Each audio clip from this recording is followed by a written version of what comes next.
Welcome to Burlap Teachers. Enjoy the video. You start by ensuring power and firmware are current.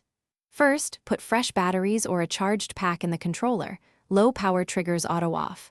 Once done, open the Xbox Accessories app on console or PC and update the controller firmware. This fixes sleep bugs. Next, connect a quality USB cable. A wired connection forces continuous power, which stops automatic shutdown. Make sure the cable seats firmly. Loose cables still let the controller think it's idle and can trigger shutdown. Once connected, change console behavior to keep peripherals responsive.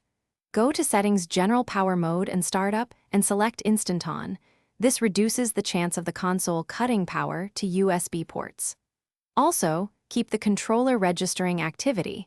Press the Xbox button intermittently or attach a chat pad or headset that maintains a connection.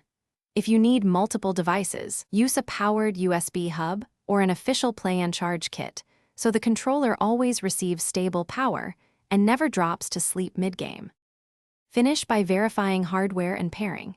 If the controller still turns off, perform a hard reset. Hold the Xbox button for 10 seconds to power down, then restart and repair by pressing the sync buttons. Make sure you test different batteries or a known good USB cable. Defective cells or cables cause false idle detection.